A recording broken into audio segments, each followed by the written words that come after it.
justo lo vamos a aprovechar como si fuera viernes. Que nos quisiéramos ir por ahí a vagabundear un rato. Bueno.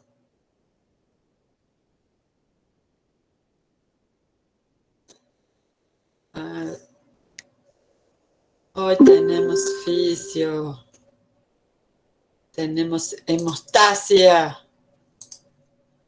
Bueno, capítulo importantísimo para el laboratorio, todo lo que es la hemostasia. Nosotros nos toca en esta materia, por supuesto, ver la fisiología y no tanto las determinaciones clínicas de la hemostasia, porque lo van a tener en otras materias, pero sí se las vamos a mencionar. Bien. Los detalles también los tienen como para ver en clases grabadas, en el libro y demás. Así que vamos a repasar los conceptos más importantes y ver algunas figuras como para recordar lo más importante, ¿sí? Lo primero que voy a decir es, espero que se vea ahí, a ver, cualquier cosa me dicen, ¿no? Si no se ve bien. Lo primero que voy a decir es que tenemos que recordar que siempre nuestra sangre fluye dentro de un sistema de vasos que es cerrado.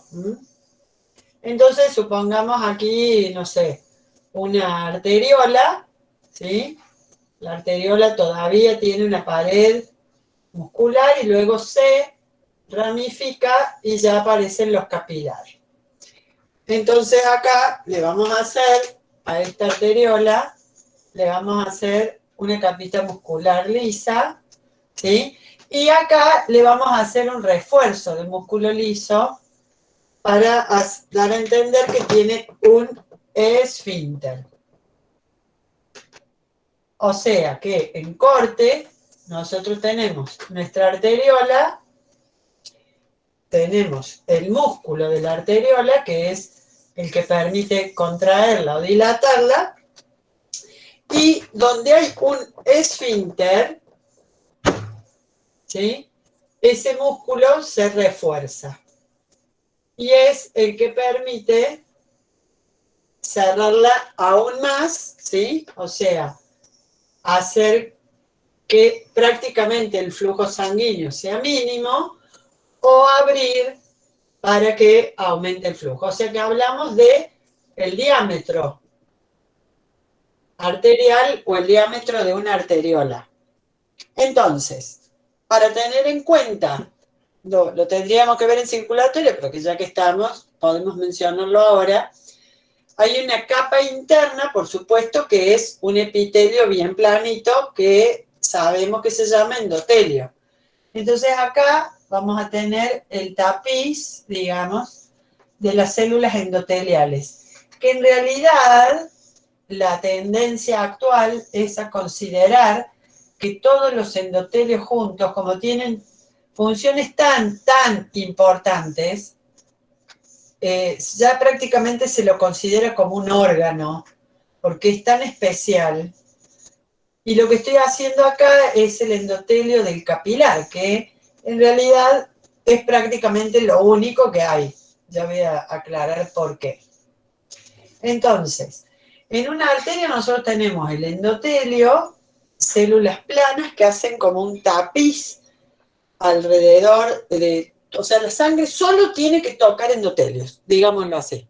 La sangre nunca tiene que tocar, en principio, por supuesto, otra cosa que no sea un tapiz lisito, suave, precioso, que son las células endoteliales.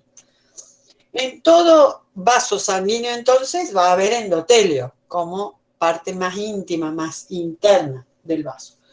En los capilares, ya lo único que vamos a encontrar va a ser el endotelio con su lámina propia, o sea, su lámina basal, ¿sí? Esa glucoproteína que le dan base, y nada más, porque después, ¿qué viene? Después viene el conectivo subyacente, ¿sí? Entonces esto es un conectivo intersticial, este es el conectivo donde está esta arteriola. ¿Y por qué esto es importante? Bueno, y entonces decimos, todavía en una arteriola hay una capa íntima que sería este endotelio, ¿no? Una capa muscular lisa, que es la que se puede contraer y achicar el diámetro luz, digamos, por donde circula la sangre, o dilatarse y agrandar el diámetro por aumentando el flujo. Entonces acá, ¿qué hay? Un flujo, ¿sí? O caudal, un Q, un flujo caudal chico, y acá hay un flujo caudal mayor, ¿de qué? De sangre. Entonces lo correcto acá sería, por un lado, dibujar de nuevo con rojo, ¿no es cierto? Los hematíes, ¿sí? Que aproximadamente van a tener un diámetro igual al del capilar. También tendríamos que, por supuesto, dibujar los glóbulos blancos, que serían de mayor tamaño que esos rojos. Y también tendríamos que dibujar unos fragmentos celulares redonditos que son las plaquetas. Bien. Ahora me voy a abstener un ratito de hablar de las células. Lo voy a hacer a propósito. Solo nos vamos a quedar con este concepto de que acá hay un endotelio y acá circula sangre. En esto está circulando un fluido y por lo tanto hay una dinámica de fluidos. Esto es cómo se mueve algo líquido dentro de los tubos, ¿sí? O dentro de algún espacio. En este caso, la dinámica de fluidos, cuando hablamos del agua, por ejemplo, es la hidrodinamia, hidro de agua. En cambio acá hablamos de ¿qué? De hemodinamia. Hemodinamia. O sea, las leyes, los principios que rigen cómo se va a mover la sangre en estos vasos. En principio, debo decir que, como tenemos aquí un tubito, la sangre en principio tiende a tener una velocidad que se la da el corazón y luego las grandes arterias y las arterias.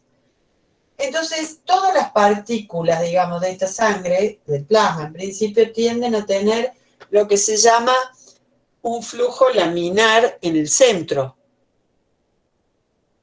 O sea, el líquido va corriendo en el centro, así, ¿sí? Con lo que se llama un flujo laminar en el centro. Pero lo que pasa es que el líquido va chocando contra el endotelio y hace revoluciones, se mueve, digamos, y entonces acá hay choques y hay movimientos que terminan haciendo esta especie como de rulitos ya pegado a la pared del vaso. Esto que ustedes siempre me iban a hablar de hemostasia, sí. Lo que pasa es que esto es importante, porque la sangre, como dije, fluye con la mayor velocidad en el centro de los tubos, o sea, de los vasos, y tiene estos, no me sale la palabra ahora, si alguien se acuerda, estos movimientos en donde choca y hace movimientos como circulares y luego continúa. Pero es de importancia esto. ¿Por qué? Porque la sangre tiene una propiedad intrínseca, o sea, una propiedad de la sangre misma, que es tener ciertas proteínas, moléculas en el plasma, que ante eventualidades que modifiquen esta circulación y demás, no, diapéresis es lo que hacen las células sanguíneas para salir, entrar, atravesar los vasos, ir a los tejidos y volver. Turbulencia, eso, lo que puso ahí Penélope Lucía. El flujo turbulento, hace turbulencias. turbulencia cuando hace así el líquido, ¿no? Se pone turbulento. Bueno, muy bien. Entonces, la sangre en el plasma tiene una serie de factores, porque no se conocía qué eran primero, factores de coagulación o proteínas de la coagulación, que ¿qué hacen? Esto tiene que ser una suavidad, digamos, tal que la sangre circule y aún con turbulencias de contra el endotelio suave y continúe sin generar mayores turbulencias. Por lo cual, por eso es que el tapiz de endotelio es tan plano y perfecto. Pero si, por ejemplo, acá hubiera algún acúmulo, algo que se acumule aquí, que genere más turbulencias, ¿Un coágulo podría ser? podría ser un coágulo, podría ser un ateroma, o sea, una acumulación de colesterol o colesterol y triglicéridos, o sea, lo que da la arteriosclerosis, o que simplemente haya un nido de bacterias, ¿sí? Acá, con un acúmulo de bacterias, lo que fuera, inclusive puede ser que entre al torrente sanguíneo una sustancia tóxica, en fin, cualquier cosa que cambie, haga turbulento el flujo en un sitio, una sustancia tóxica. Cualquier evento entonces mecánico, químico y físico, porque también si hay acá una punta, si cambia la temperatura, un cambio de cargas, digamos, de eléctrico o de adhesión de cargas en la superficie. Lo mínimo que suceda desata el proceso de coagulación sanguínea. Esto llevado in vitro también es lo que ya vieron también con Federico. Cuando en este vaso, imagínense acá, que esto ahora en vez de una arteria, o bueno, puede ser, pero digamos, si esto fuera una vena, la vena del brazo, ¿no es cierto? Y esto escasamente, supongamos, tendrá 4 milímetros de diámetro, ¿no? En total. Y yo ingreso con una aguja que a mi vista es muy delgada, pero que para la vena es esto de gorda. Esa punta de la aguja, cuando hago la venopunción, genera toda una turbulencia allí, de tal manera que toda la sangre comienza a coagular inmediatamente alrededor y dentro de la aguja y acá. Entonces, por eso la ponemos anticoagulada la aguja. Y a la jeringa también, porque ni hablar la turbulencia dentro de la jeringa. Esto llevado in vitro, decía, significa que cuando yo coloco, por ejemplo, una gota de sangre en un portaobjetos, coloco la gotita de sangre en el portaobjetos y resulta que el portaobjetos no está a la misma temperatura que la sangre en la jeringa, entonces coagula. El vidrio tiene de por sí en superficie mayor carga negativa que positiva. Esa diferencia de carga coagula el plasma. Entonces, frío, calor, eventos mecánicos, agitaciones, turbulencias, sustancias químicas, cambios en la composición de golpe, todo eso y más hacen que la sangre coagule. Yo no lo aclaré porque más o menos el concepto, la idea de qué es coagular la tenemos. Pero vamos a decirlo bien, técnicamente, entonces, ¿qué es la coagulación? Para lo cual tenemos que hablar de lo que es la viscosidad de un líquido. Cuando, digamos, cuando hablamos de viscosidad en un líquido. Cuando el agua, por ejemplo, sería de una viscosidad unidad. Pero cuando hablamos de viscosidad, hablamos cuando en el seno de un líquido hay partículas y a mayor cantidad de partículas va a haber mayor viscosidad. ¿Por qué? Porque la idea o noción de la viscosidad es, supongamos que pongo una gota del líquido en un plano inclinado. Cuando yo coloco la gota, si se adhiere a ese vidrio o plano inclinado, va con la gravedad deformarse hacia abajo, buscando, ¿sí?, por gravedad desplazarse. Si el líquido es poco viscoso, me hace esto. Si el líquido es muy viscoso, queda con la formita original de cúpula de la gota. ¿Y a qué se debe eso? Al frotamiento interno de las partículas. Si tiene muchas, las partículas internas se frotan y entonces sostiene la forma. Si las partículas son muy pocas, no frotan tanto las partículas entre sí y el líquido entonces corre. Es una noción lo que estoy dando. Entonces, técnicamente, la viscosidad es la propiedad de un líquido de deformarse, desplazarse más o menos de acuerdo al frotamiento interno de sus partículas.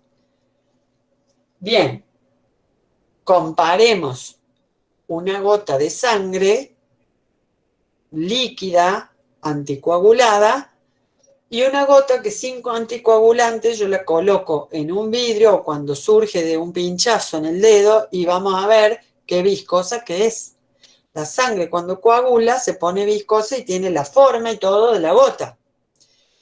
Entonces, fluye la sangre por los vasos la mayor parte del tiempo y en todos los espacios vasculares anticoagulada. Por eso fluye. Y cuando de golpe en un punto de esa circulación aumenta su viscosidad, coagula.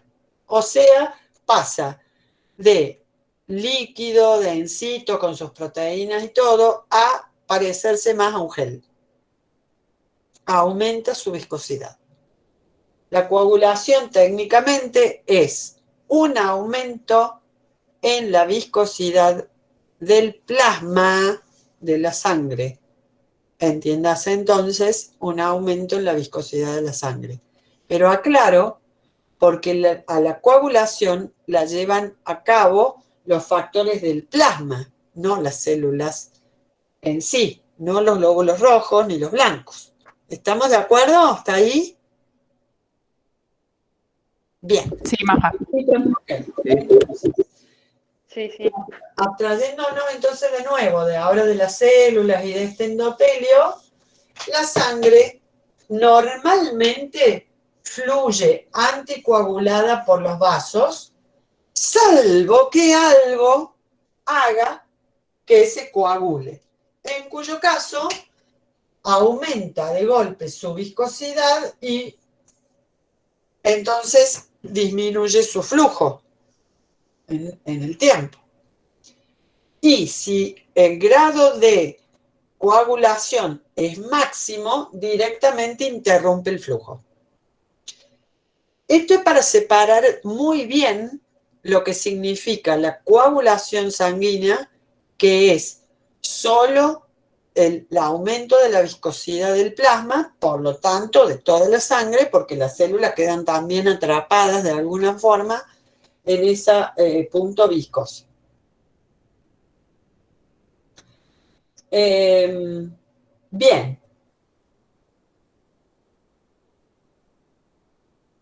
¿Y qué diferencia hay entonces? No, voy a ir a otra cosa. Entonces, ¿por qué la sangre no se coagula habitualmente? ¿Y por qué puede coagularse? porque en todo plasma existen varias moléculas circulantes que en general están inactivas y que ante esos eventos que hemos mencionado, cambios mecánicos, químicos, biológicos y demás, pueden activarse y desatar la coagulación. Entonces, estos son los llamados factores de coagulación, que son moléculas del plasma que circulan justamente en el plasma en forma inactiva y que ante determinados eventos que pueden provenir de la circulación misma de las células, de los tejidos, del endotelio roto y de otros factores, se activan y desatan la coagulación del plasma. Ahora, normalmente también existen otros factores también funcionando y llamativamente estos son los factores llamados procoagulantes.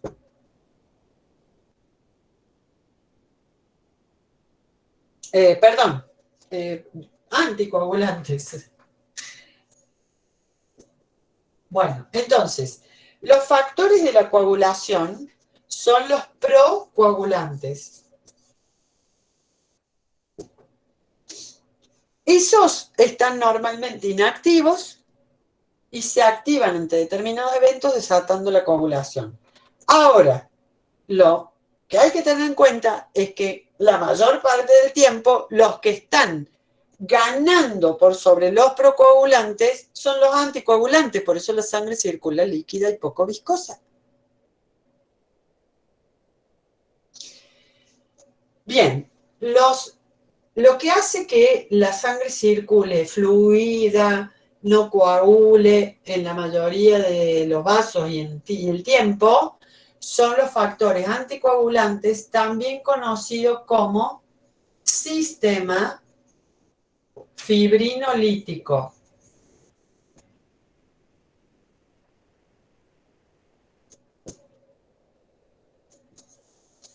Y que están realizando lo que se llama la fibrinólisis. La fibrinólisis es evitar la formación de fibras o coágulos. Entonces, nosotros prestamos atención a la coagulación, pero en realidad lo que primero hay que decir es, la sangre normalmente fluye no viscosa, anticoagulada, porque está activo más sistema fibrinolítico que sistema procoagulante. Y esto también se suele dar como un balance. En la sangre, digamos, está el sistema procoagulante y el sistema fibrinolítico o anticoagulante. De acuerdo a quién va preponderando, la sangre se coagula o fluye. Entonces, ¿quién está preponderando en el balance? Porque los dos están actuando. El tema es que predomina normalmente el sistema fibrinolítico anticoagulando. Y solo cuando se activan los factores procoagulantes que venían circulando en el plasma inactivos, ahí adquieren más importancia el procoagulante sobre el anticoagulante y el plasma coagula. ¿Se acuerdan cuando veíamos, por ejemplo, el amamantamiento? Que decíamos, bueno, siempre hay un freno, una inhibición de la lactancia. Solo cuando soltamos el freno, la mamá lacta. Bueno, acá es lo mismo. Acá siempre está frenado el procoagulante un poco. Y predomina la anticoagulación o fibrinólisis. Pero cuando se activan de golpe muchos factores procoagulantes, el plasma coagula y gana sobre el sistema anticoagulante. Bien. Dicho esto, ahora vamos a decir, ¿y cuál es la diferencia o por qué estamos hablando de coagulación si el tema era hemostasia? Bueno, porque están muy relacionados ambos, porque la hemostasia es el conjunto de procesos, mecanismos que evitan que la sangre fluya por fuera de los vasos sanguíneos. ¿Por qué no se escapa la sangre hacia los tejidos? Porque la hemostasia mantiene reparada, intacta, la pared de los vasos. ¿Por qué cuando me lacero, me corto, me lastimo y rompo vasos, la sangre deja de fluir hacia afuera de mi cuerpo o de la piel? Porque la hemostasia se asegura cortar el flujo hacia el exterior y reparar el vaso o los vasos rotos. Entonces, la hemostasia de hemosangre es el conjunto de mecanismos, procesos que retienen a la sangre circulando en el interior de los vasos sanguíneos. Y tiene 3 partes, componentes o factores. Uno lo hemos mencionado. Si yo me corto, lacero un vaso, voy a endurecer, a hacer más viscoso el plasma para que no fluya y se pierda sangre en hemorragias. Entonces, un factor es la coagulación del plasma. El otro factor, este sería el factor llamado sanguíneo. O sea, la sangre misma contribuye a la hemostasia. El factor sanguíneo, con sus factores procoagulantes, es uno de los componentes de la hemostasia. Que no es lo mismo que homeostasia, ¿eh? Es hemostasia. El otro factor de la hemostasia es el llamado factor vascular. Los vasos mismos, factor vascular. ¿En qué consiste esto? En un mecanismo reflejo que todo vaso tiene cuando es dañado. Si en esta arteriola, podría ser una arteria mayor, de mayor calibre, una vena o lo que fuera, la cortamos, por ejemplo, se me metió un cuchillo, una gileta, acá lo que fuera, hoja de afeitar, mejor dicho, y lo retiro, yo he lacerado, roto el vaso. Inmediatamente, por reflejo local significa que las células dañadas de acá, del nervioso de acá, y estas mismas musculares rotas y demás, generan un reflejo por el cual todos estos músculos, ¿sí?, reaccionan contrayéndose. Entonces esto va a ser así, cerrándose, disminuyendo, digamos, el diámetro de flujo de la sangre. Se cierra por reflejo.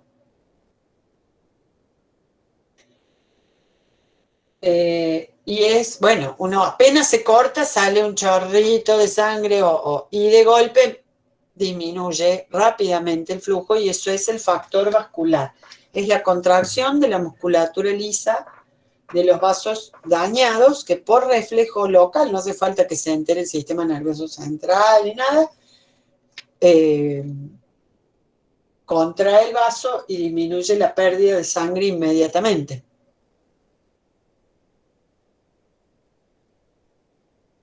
Y el tercer factor, muy importante para el laboratorio, igual que la coagulación, es el factor plaquetario. Trombocitos o plaquetas. O sea, trombocitos, factor plaquetario. ¿Por qué? Porque las plaquetas sanguíneas que venían en circulación son muy parecidas al plasma en los jodidas. O sea, cuando una plaqueta viene circulando, en realidad viene suspendida y redondita, una esferita muy pequeña, pero en suspensión en el plasma las plaquetas son redonditas. Cuando las plaquetas, las primeras, se encuentran con un inconveniente como la pared de un vaso roto, la exposición por falta del endotelio, ruptura del endotelio, de las fibras de colágeno que hay acá abajo, la exposición del colágeno para una plaqueta es el cuco. O sea, cuando las plaquetas toman contacto con colágeno, con lo cual nunca tienen que tomar en principio contacto porque está el endotelio, o eventos mecánicos o exceso de turbulencia o lo que fuera, las plaquetas reaccionan activándose. Cuando las plaquetas se activan, se empiezan a pegotear unas con otras, y liberan factores plaquetarios que hacen que las otras se adhieran, se peguen y se activen, y más factor plaquetario, formando lo que se llama el trombo blanco. Es como decir coágulo blanco, porque no es un verdadero coágulo. Trombo blanco es un pegote blanquecino de plaquetas adheridas, pegajosas, entre ellas y con los tejidos, de manera tal que contribuyen en primer lugar a parar la hemorragia, a parar el flujo sanguíneo. Profe, disculpe, ¿eso sería una retroalimentación positiva? Sí. Vamos, gracias. Perfecto. El factor plaquetario funciona con la primera plaqueta que al chocar, digamos, ponerse en contacto con un tóxico, algo en la membrana que no es propio, un agente antigénico que no lo reconoce, un cambio brusco en la sangre, en el flujo, y sobre todo, y muy poderoso, tomar contacto con el colágeno expuesto, son quisquillosas, insisto, como el plasma, se activa una, decortica, libera gránulos de factores plaquetarios, que ya vamos a nombrarlo, pero son varios.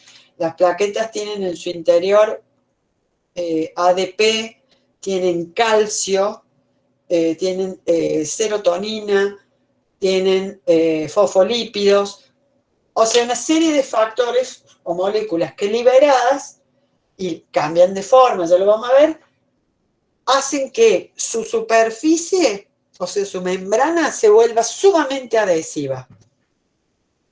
Cosa que no eran, porque ellas chocan contra el endotelio y siguen, pero ahora se volvieron activas y se vuelven pegajosas con el endotelio, se adhieren, y a su vez, al liberar los factores plaquetarios, hacen que otras se encuentren con sustancias, que son los factores plaquetarios, que las activan a su vez. Y así es, como dijo ahí Héctor, una retroalimentación positiva de cada vez más plaquetas activándose, pegoteándose y haciéndose adhesivas y degranulándose, o sea, liberando factores plaquetarios, formando el trombo blanco. Esto no es el coágulo, es el trombo blanco. Ahora, una vez que actúa los trombocitos, o sea, el factor plaquetario, obvio que el flujo del sanguíneo ahora se va chocando o va teniendo cada vez menos lugar para fluir y se va chocando contra este trombo blanco. Entonces, ¿qué hace el plasma? Activa sus factores de coagulación y se coagula. ¿Y cómo aumenta esa viscosidad del plasma? O sea, ¿cómo coagula? Formando una red de fibras que es la fibrina, que antes no estaba. La sangre circulaba piola y ahora aparece una red de fibrina. Ahora sí, trombo blanco, etapa inicial de la hemostasia. Coagulación del plasma, segunda etapa, que pone fibras. Y entonces, ¿qué pasa ahora con las células que venían en circulación? Y empiezan a quedar atrapadas en la red de fibrina y además de otras cosas que van a suceder, blancos y sobre todo los rojos, entonces se forma el verdadero trombo o coágulo. El verdadero trombo o coágulo es una red de fibrina con plaquetas, con células sanguíneas atrapadas, glóbulos blancos, y que obstruye la circulación en el punto de la lesión.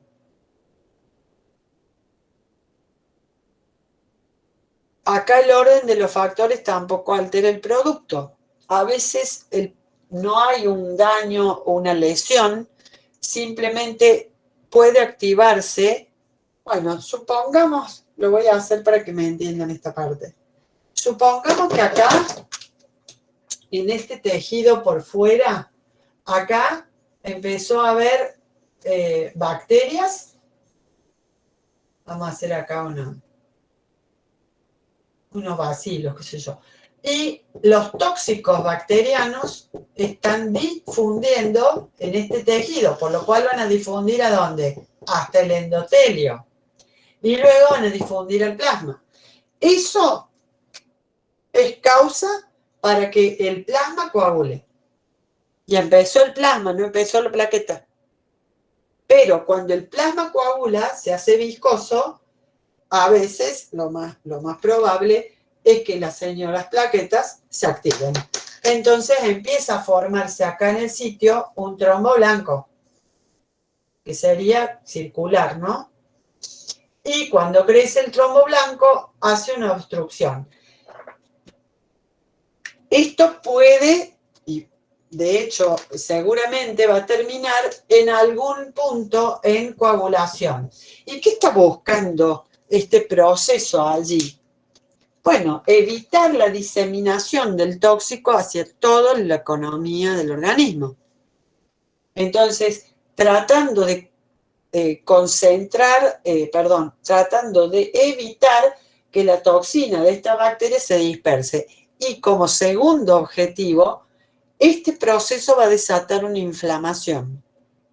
O sea, células blancas que van a asistir al sitio a inmunológicamente deshacerse de la molécula tóxica extraña, de paso tomar contacto con los antígenos bacterianos y tratar de eliminar las bacterias.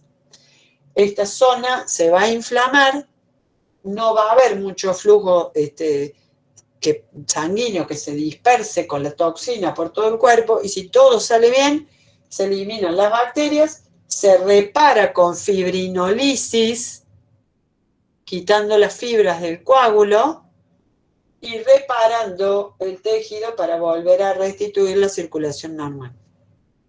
¿Entendió o no se entendió? ¿Sí? Sí, sí. Sí, profe. La hemostasia tiene tres factores. Uno que actúa intrínsecamente o de por sí en la misma sangre, en el plasma, el factor sanguíneo o plasmático. Las plaquetas, factor plaquetario o trombocítico, y el factor vascular, que son los vasos cuando actúan en un daño a los tejidos. La coagulación puede ser el primer paso para que luego pueda haber un factor de trombocitos y un coágulo definitivo. Pero también puede comenzar con un trombo blanco, en el caso de una lesión, luego el coágulo verdadero o trombo y la reparación final del tejido. Sí, Héctor. La formación de coágulos en un accidente cardiovascular, por ejemplo, ¿Cómo se da en ese caso? Que Bueno, no es por la agente externa, no es por una laceración, no es por... hemos dicho que lo habitual y homeostático para cuando no hay ningún evento en el organismo es que estén predominando en el balance los procesos fibrinolíticos o anticoagulantes por sobre los coagulantes.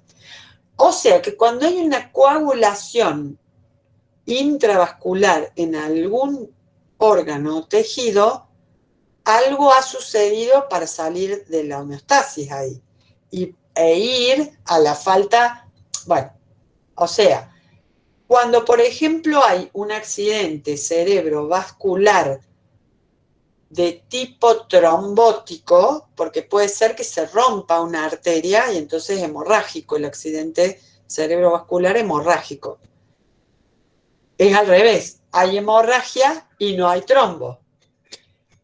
Cuando se trata de una tromboembolia o un embolismo cerebral, es porque hay un coágulo dentro de una arteria o pequeña arteria dentro del encéfalo, cerebro en general. ¿Qué puede pasar? Un montón de causas. Como dijimos, alguna toxina bacteriana, virus, de algo que se ingirió, o de un órgano afectado que no está, digamos, rompiéndose su cel, puede llegar por sangre sin pasar la barrera hematoencefálica. Estamos hablando de por sangre provocar una coagulación que si no se resuelve va a trombo, digamos, y va a evitar el flujo sanguíneo en esa arteria, con lo cual va a dejar sin oxígeno y glucosa a toda un área de neuronas y glía. Y esa es el área que después en la imagen vamos a ver muerta o que está muriendo. En los accidentes cerebrovasculares de tipo hemorrágico suele haber una debilidad en la pared de los vasos. Y esto es importante porque nosotros estudiamos plaquetas. Y las plaquetas, aparte de ayudar a formar el trombo y el coágulo, son como si fueran las reparadoras de la pared de los vasos. Cuando una célula endotelial, supongamos acá, que una célula endotelial acá algo sucedió, se irritó y se contrajo o se murió. Esto no puede suceder y no va a suceder en homeostasis porque acá va a venir la primera plaqueta que tome contacto, va a hacer trombo blanco con las otras y van a tapizar el endotelio hasta que venga endotelio nuevo. Las plaquetas son, además de las integrantes de la coagulación, factor plaquetario, son las que dan la resistencia a la pared de los capilares y vasos, la que ponen la curita, digamos así, en los vasos, porque sellan hasta que se repara el vaso.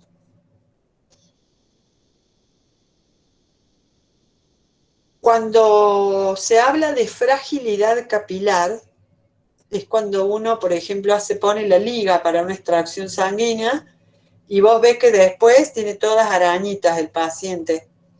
Eso es porque sus vasos no resisten, se rompen y se reparan y van haciendo como flujos mayores y se mide la resistencia capilar. Bueno, entonces, si la resistencia capilar o de los pequeños vasos es poca, se rompe uno en el cerebro y tenemos un posible trombito. Si no se puede solucionar fibrinolíticamente, entonces el trombo puede crecer.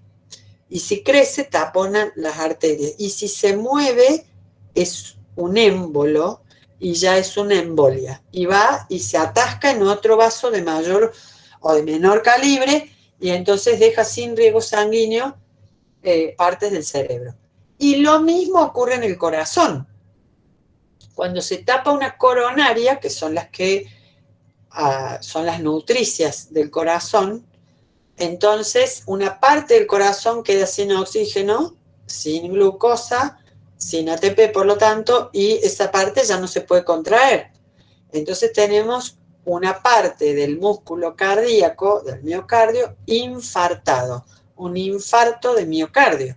O sea que una de las causas de los infartos de miocardio puede ser un taponamiento de las coronarias. Y una de las causas de los taponamientos de coronarias es un embolismo o un coágulo intravascular de las coronarias. Tenemos que se pueden tapar, por supuesto, por arteriosclerosis, que les achica el diámetro y las endurece. Y otra razón sería un coágulo. ¿Y por qué se podría formar un coágulo? De nuevo, por bacterias que hacen nido en el endocardio, en la parte interna de las arterias o de las venas, etc. Los medicamentos procoagulantes. Hay medicamentos como los anticonceptivos orales, las hormonas que hemos visto, que son procoagulantes, así que en el sistema venoso, en piernas de las mujeres que las toman, suelen favorecer el embolismo venoso.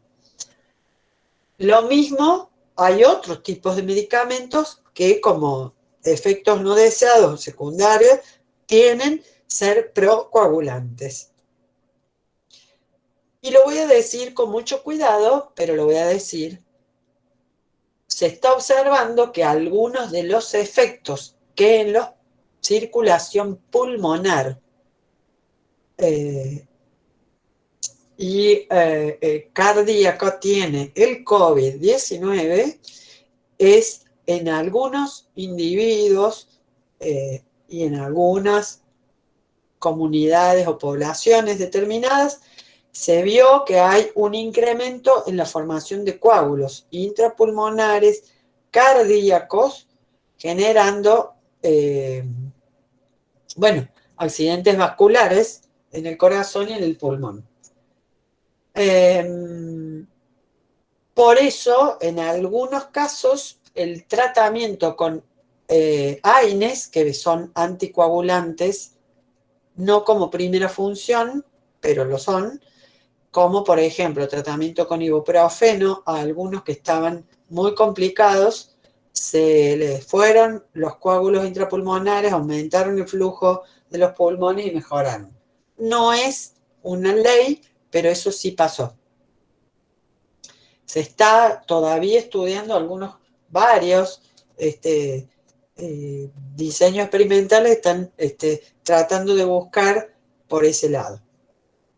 La otra causa de ruptura de los vasos y accidentes cerebrovasculares es la presión arterial alta. La presión arterial alta hace que el flujo con presión en las arterias hacia el cerebro haga que algunas poco resistentes estallen. Y entonces después viene el trombo, el coágulo. Y de nuevo lo que llamamos ACV. Y así podemos seguir. Sí, ¿qué me decían? Las 9:20.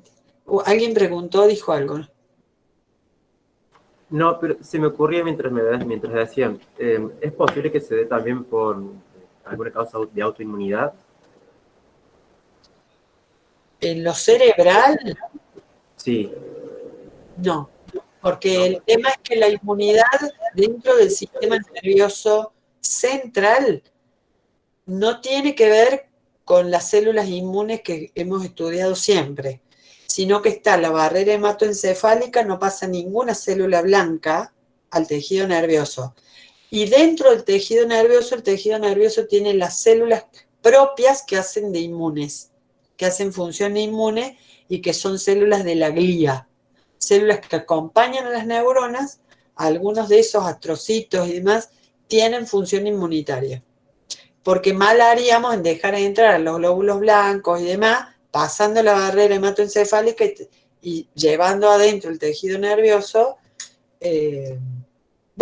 moléculas, toxinas, lo que fuera, que tomaron desde la periferia. Entonces el sistema nervioso tiene sus propios soldados inmunes, digamos, que son células de la glía. Claro, gracias. Bueno, dejamos acá por la hora, yo seguiría, pero vayan viendo, por favor, yo voy a subir ahora actualizada estas PPTs al aula virtual para que puedan ver hemostasia, solo la presentación actualizada de hemostasia, ¿ok? Bueno, nos vemos el martes. Gracias, profe. Chao, profe, gracias. Gracias, profe. Buen fin de. Chao, buen fin de. Chao. Buen fin de, chao, chao. Chao. Chao. Como dicen la letra.